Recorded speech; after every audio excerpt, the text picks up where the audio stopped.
breatharianism, the belief that you can live literally on air. Jasmine actually believes she can live without food or water.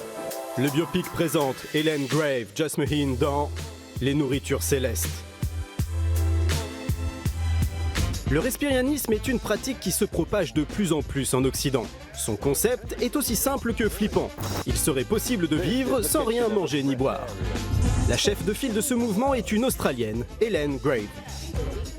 Bien sûr que le corps a besoin de nourriture pour survivre, mais cette nourriture peut être prise sous la forme d'énergie chi ou prana. Ou si vous croyez en Dieu, vous pouvez dire que vous êtes nourri par la lumière de Dieu. C'est n'importe quoi. Le nom de scène d'Hélène Grave est Jasmine. Ça veut rien dire, ça sonne indien, ça fait mystique et ça fait que des tas de gens l'écoutent. Après des années de méditation, Jasmine se passionne pour les sciences alternatives. La télépathie, la voyance, les extraterrestres. Mais c'est par hasard qu'elle découvre le respirianisme lors d'une retraite spirituelle. Quand cette énergie s'est révélée à moi, elle m'a enlevé toutes les faims que j'avais, même celles qui m'étaient inconnues. Y lo que hizo esta energía cuando se reveló fue que me quitó todos los tipos de hambres que yo ni siquiera sabía que tenía. Jasmine décide donc d'écrire un livre sur le sujet, puis 37 autres parce que ça se vend bien. Ou devrais-je dire, j'ai permis à 38 livres de s'écrire à travers moi.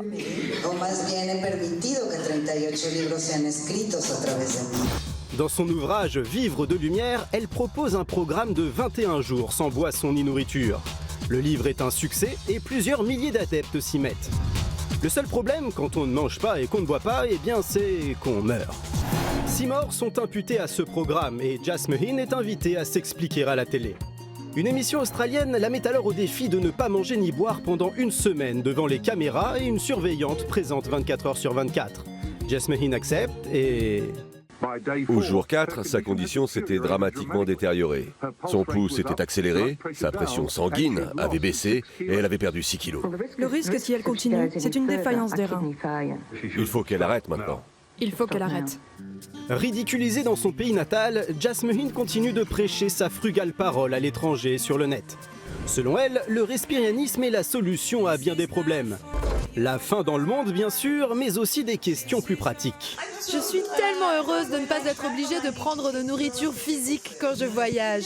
À l'étranger, je ne suis plus obligée de regarder les étiquettes. Je ne lis pas le russe. Elle met à disposition des vidéos de méditation, sort un album de chansons et organise des retraites de 9 jours à très petit budget. Pas de nourriture, pas de lumière, beaucoup de silence, beaucoup de solitude, de la musique sacrée et de la méditation profonde. Aujourd'hui, Jasmine a mis de l'eau dans son vin qu'elle ne boit pas.